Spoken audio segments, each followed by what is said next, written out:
Here we go. Soy un fauno. I want room service! I am a Jedi, like my father before me. Ahí tienen su hijo casa pintada. I've seen things you people wouldn't believe. Este capítulo contiene vocabulario no apto para menores de edad. Se recomienda discreción.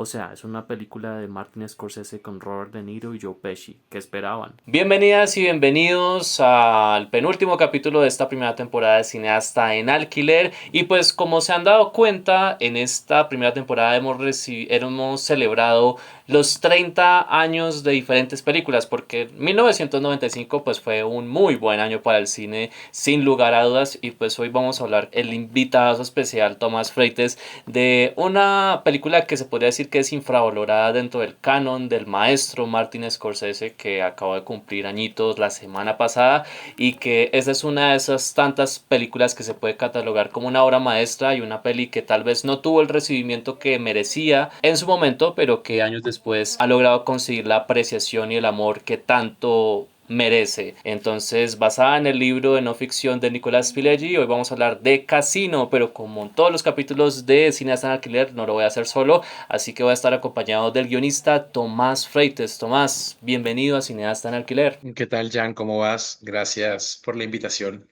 Un gustazo hablar de mi película favorita, donde sea. Y quería justamente preguntarle cuándo fue la primera vez que vio Casino de Martin Scorsese. Mira, curiosamente, Casino, por alguna razón extraña, era una película que pasaba mucho por televisión.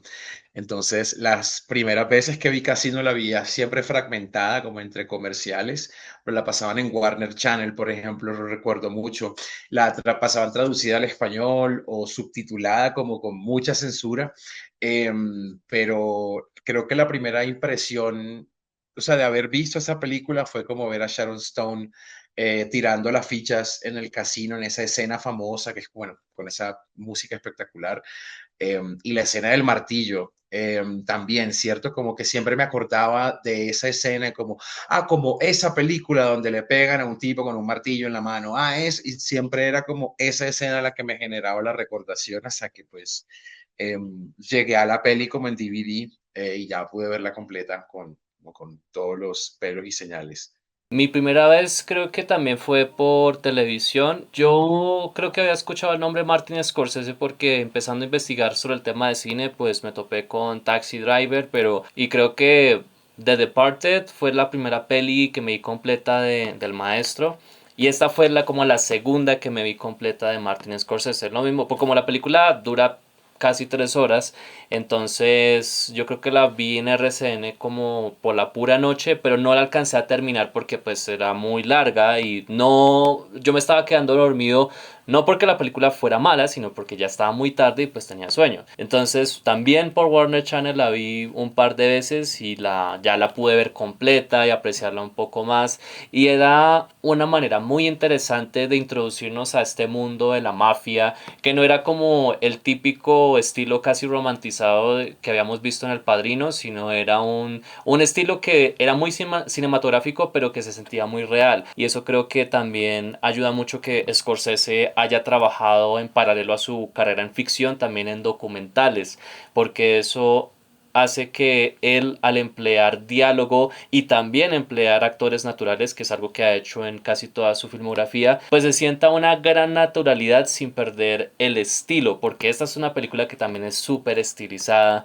desde el diseño de producción del Casino Tangiers hasta los mismos trajes de Robert De Niro, que creo que Robert De Niro usa como más de 180 Armanis en toda esta película, y sin mentirle, creo que en cada una de las escenas él siempre tiene un cigarrillo en la mano, como que él siempre está fumando, siempre está observando, siempre tratando de mantener el control, pues mientras Joe Pesci y Sharon Stone le vuelven la vida a pedazos y tiene a la mafia de Chicago encima. Entonces, su merced, antes de ver esta, ¿ya había visto Goodfellas o Taxi Driver, o esta fue de las Yo primeras de Scorsese que sí, vio? creo que Goodfellas probablemente, porque pues Mira, lo que pasa es que mi papá tenía una costumbre muy divertida de piratear muchas películas de DVD y luego verlas con más tiempo, porque pues la alquilada duraba como 3 días.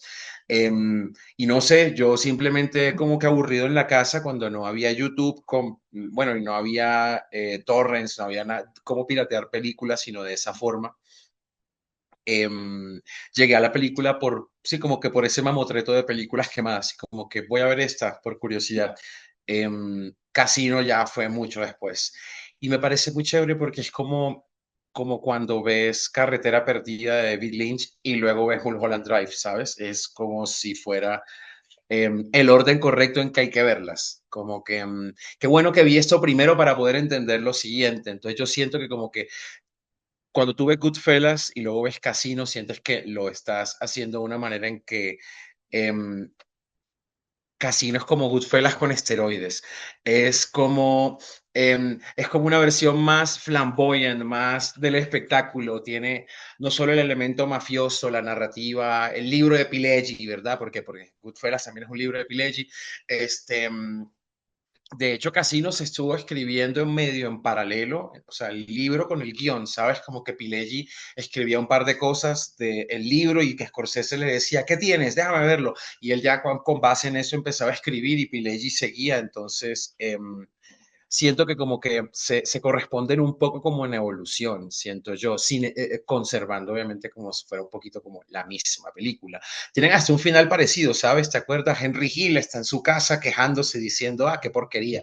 Ahora vivo en el programa de protección a testigos, como pasta horrible con espagueti barato, no sé qué, y ¡pum! Y se cierra la puerta de la casa de él y es cuando Joe Pesci hace esa escena de el primer, o sea, mirando a la cámara, dispara y se acaba Goodfellas. Casino también, cuando al final él dice, bueno, sobreviví a la bomba, tumbaron los casinos, se acabó esa época y yo volví a hacer lo que hacía. Entonces lo muestran a él así como en su casa, con sus gafitas y se acaba la película, ¿sabes? Es un poco, tienen cosas muy parecidas, de hecho, como incluso esos momentos en los que Ray Liotta o sí, Henry Hill se siente traicionado por su grupo de amigos. Acá también es, o sea, Sam Rothstein también pasa por un momento en el que la mafia, o sí, como, ¿cómo se llama él?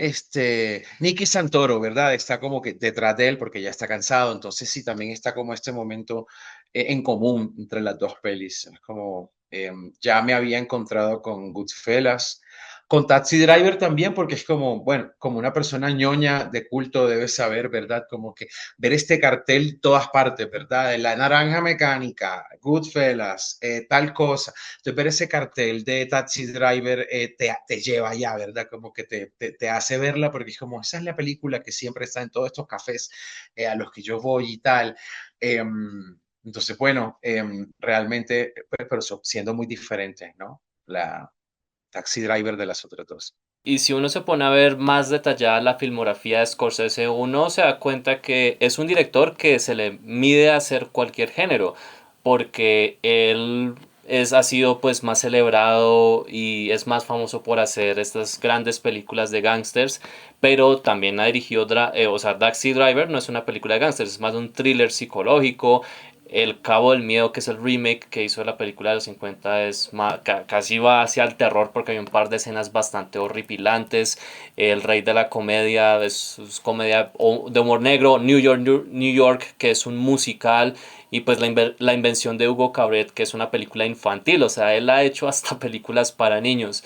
Y eso denota, bueno, también hay que mencionar a La Última Tentación de Cristo, que es tal vez una de las películas más controversiales de su filmografía, pero que también tiene una gran técnica y es una película que es fascinante hasta hablar. Pero creo que con Casino tenemos como la culminación de un ciclo de todo ese conocimiento, de toda esa filmografía que llevaba hasta el momento, porque si se da cuenta, esa fue la última película en la que colaboró con Robert De Niro, con Joe Pesci, y no volvería a colaborar con ellos por más de 20 años, sino hasta The Irishman. Está The Entonces, Irishman. entonces siente como el cierre de un ciclo como tal. Y pues sí, o sea, concuerdo con su merced que Casino se siente como Goodfellas con esteroides, porque todo es más grande, es over the top, todos los colores son más saturados, todo es como la opulencia. Y también está el hecho de que aquí la palabra fuck se usa como 400 y pico veces, que fue un récord en su momento hasta que el mismo Scorsese lo superaría con El Lobo de Wall En lo Street. de Wall Street, sí. Que sí, es así como dos de cada tres palabras es la palabra fuck. Y creo que Joe Pesci en Casino es el que se la pasa diciendo esa palabra en casi todos sus diálogos. En YouTube, si te pones a curiosear, hay un clip de de una versión de Casino de esas que pasaban por televisión, que te conté, pues, que la censuraban porque obviamente es muy pesada, pero igual la querían pasar por televisión, entonces la filtran. Y todas las partes donde él le está diciendo fucking, lo cambian por cualquier otra cosa como greedy o lo que sea. Es más, hay una parte donde en vez de motherfucking dicen money lover. You motherfucker you, y es como you money lover you. Es como, ok, está bien, vale. Es como haciéndola como para todo público.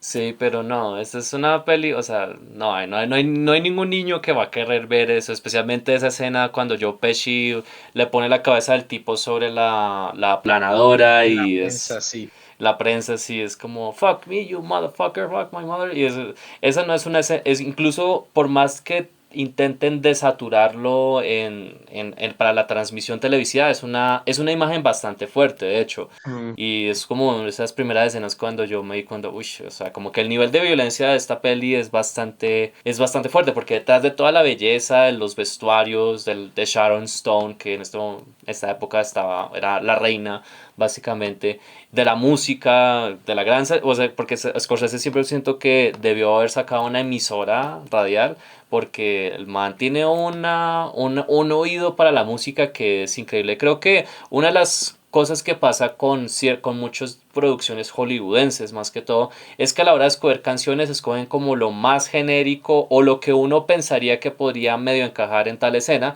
pero Scorsese se pone la 10 y dice no, voy a buscar una canción que tal vez no sea tan popular pero que pueda encajar perfecto en la escena que quiero contar. Y pues bueno, obviamente tenemos a los Rolling Stones acá, pero pues también tenemos esa gran canción de The House of the Rising Sun de The Animals, que es puesta en una de las mejores secuencias de la película. Y pues, o sea, en general toda la playlist que tiene esta película es tremenda.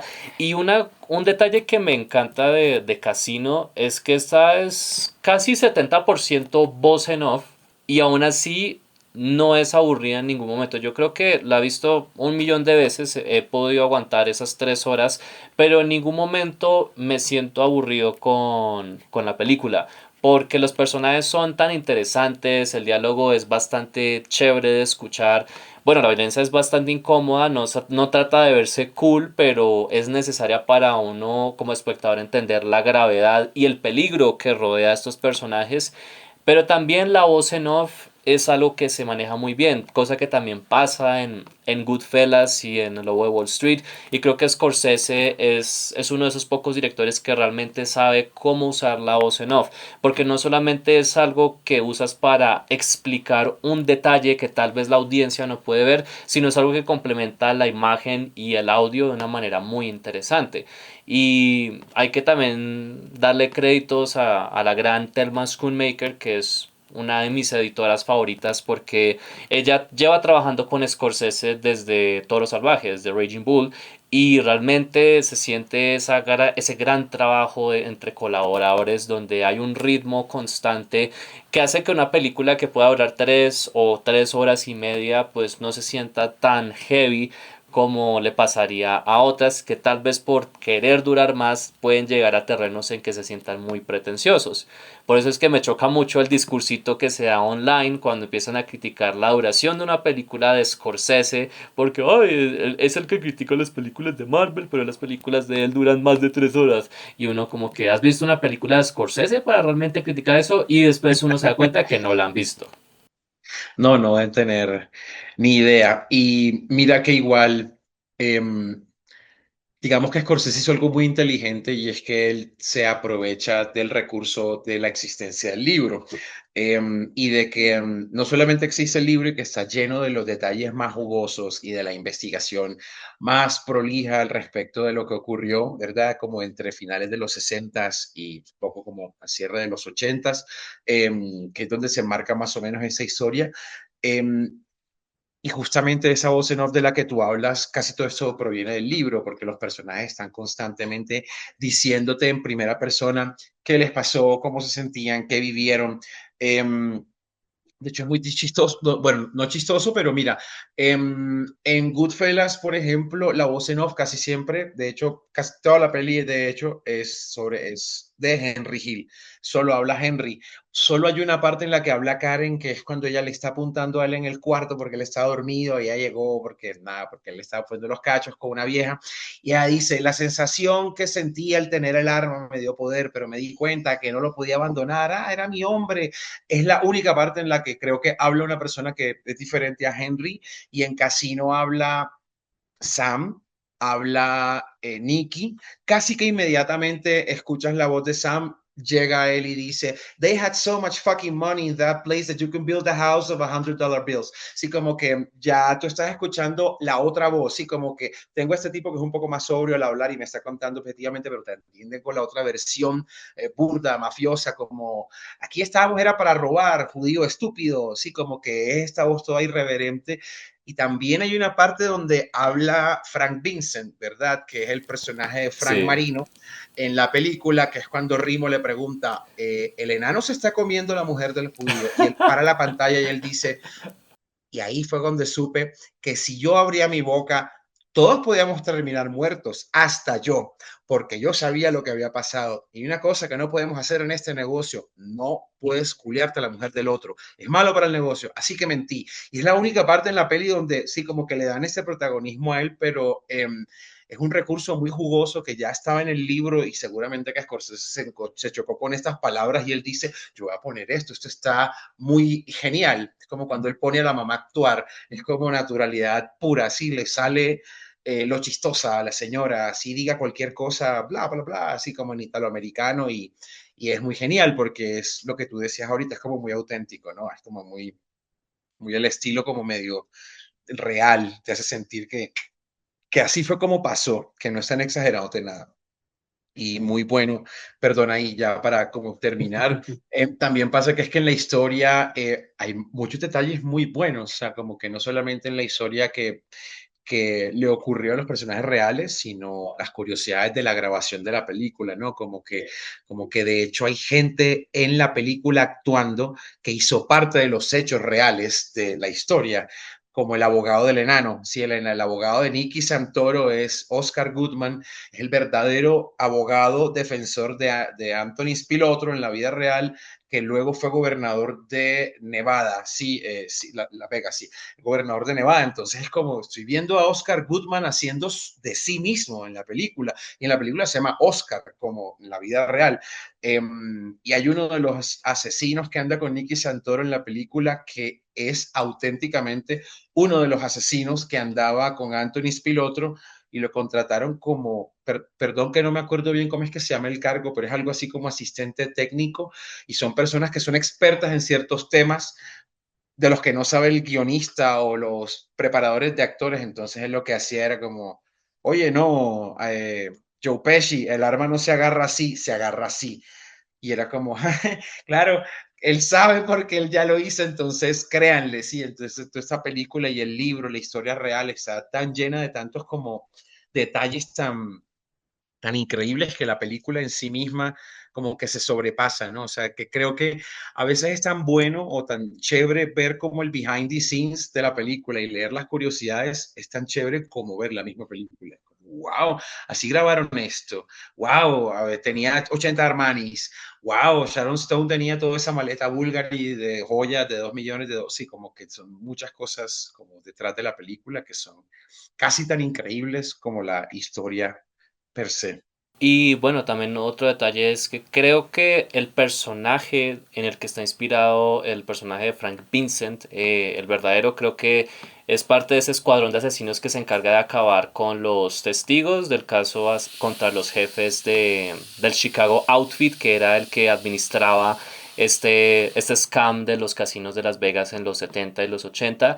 Y también otro de los cameos que tiene esta película es de Frankie Avalon, que es un músico en la vida real, que en la vida real sí tiene 8 hijos, como lo menciona en la En la película, película, sí. y que él también fue uno de los invitados del programa de Frank Rosenthal, que fue el verdadero, pues fue la base para Sam Rothstein, que sí hizo un programa de televisión dentro del casino Stardust, que era el verdadero nombre del Tangiers en los años 70, y que hasta Don Rickles, que aparece como el asistente de Ace Rothstein, él, pues todos sabemos que él era un comediante, un gran comediante por cierto. Él también hizo shows donde estuvo presente pues tanto Frank Rosenthal como Anthony Spilotro, que también era conocido como la hormiga, y que de hecho, como tú decías, hay varias personas que fueron técnicos, como asistentes técnicos, y algunos extras que también fueron parte de toda esa historia del scam que hizo la mafia de Chicago en Las Vegas, que al ver a Joe Pesci caminar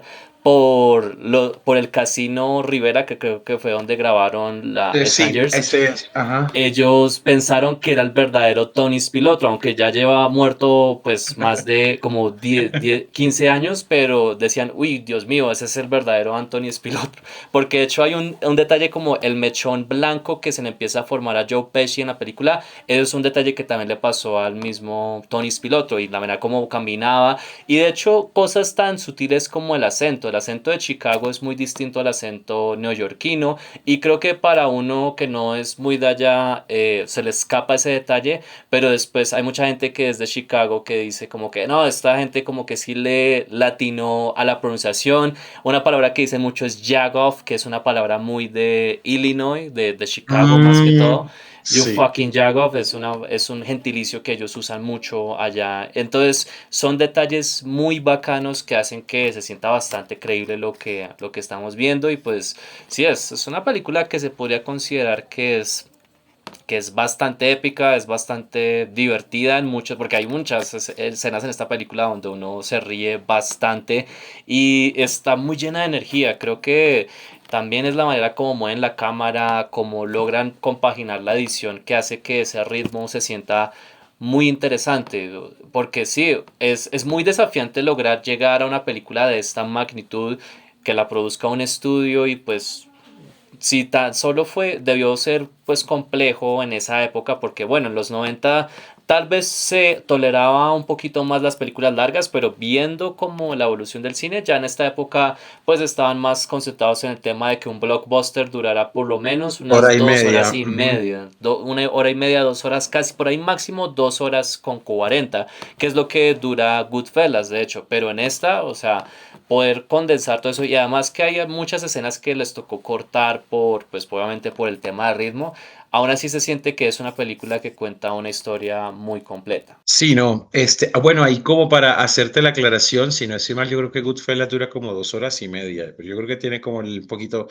el mismo largo, pues, porque una vez más viene de un libro, tiene un montón de detalles, ve al personaje desde la infancia hasta al final de su carrera mafiosa, entonces, bueno, siempre es como algo ahí de largo aliento.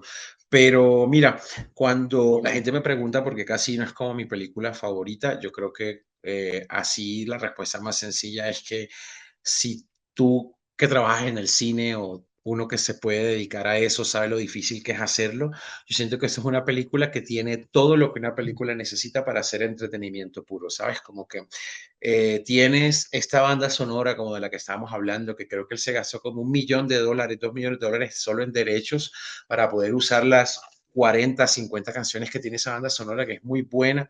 Em, Esta vestuarista increíble que él se consiguió para los vestidos de Sharon Stone, para todo ese montón de cosas increíbles que salen en la peli. Robert Richardson es el director de foto de esta película, que es el director de Maestro. foto de, por ejemplo, de Kill Bill 1 y 2, que tienen esta iluminación por arriba. Entonces, estás viendo estas actuaciones increíbles, estás escuchando esta música, estás viendo este montaje súper rápido.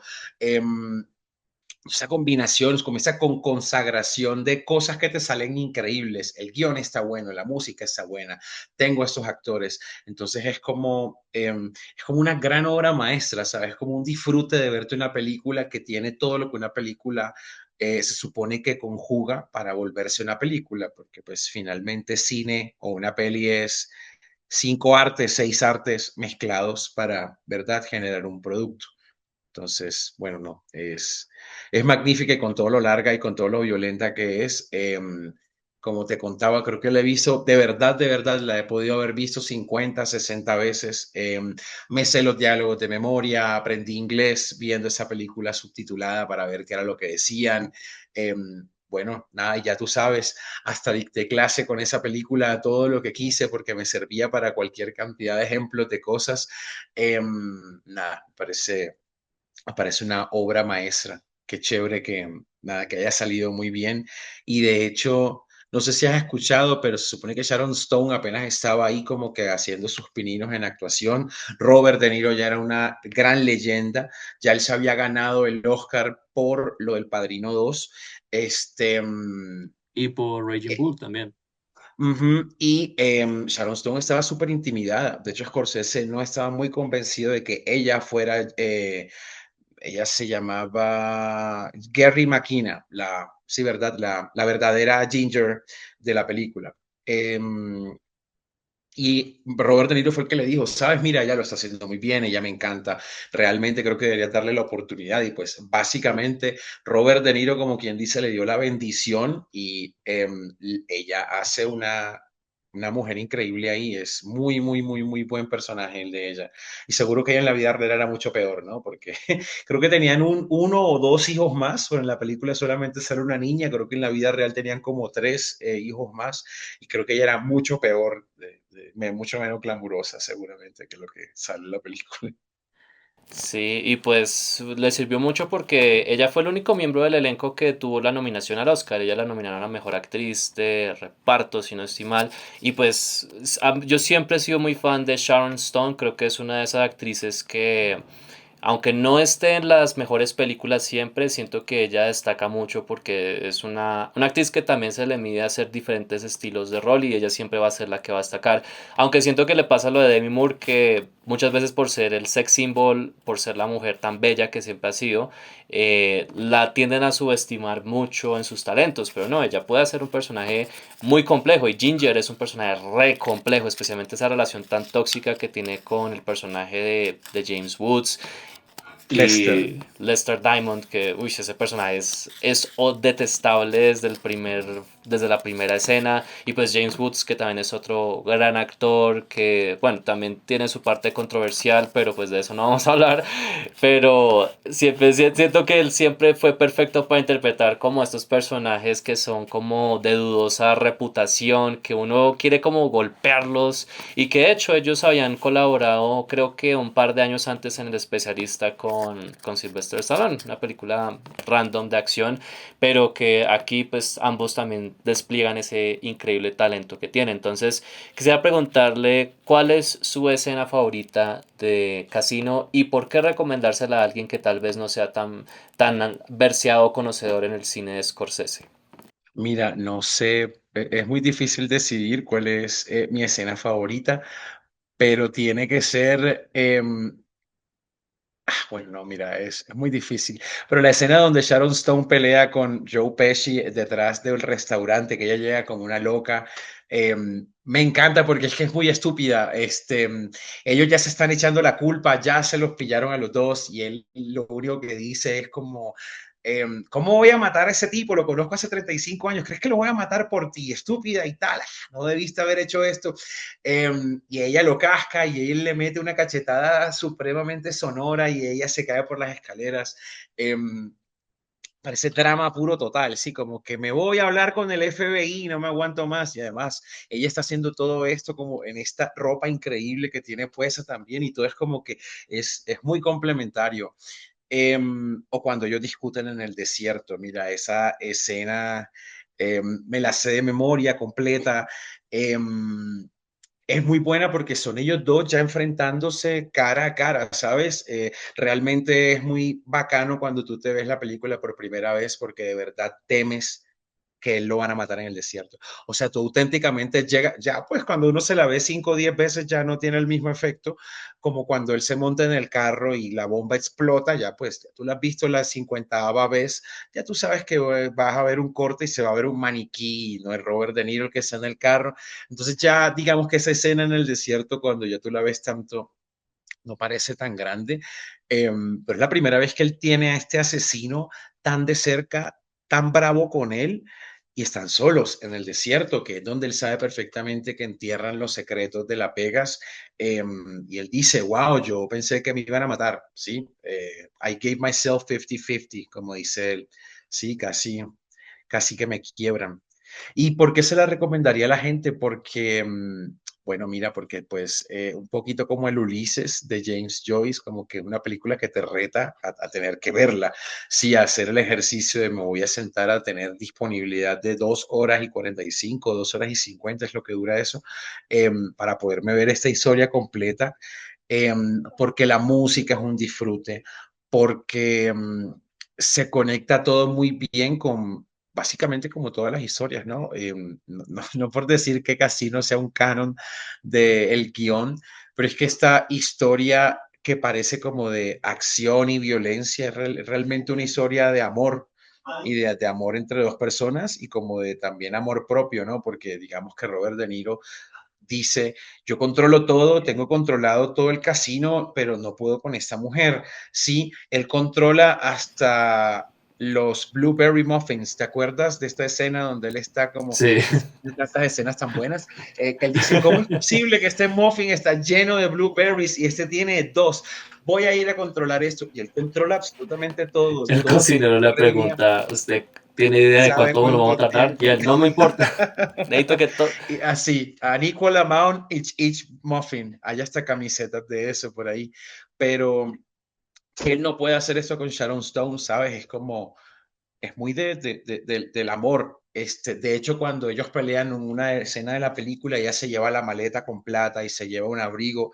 Él se queda despierto toda la noche ahí como fumando en la cama, como siempre, porque hasta dormido está fumando.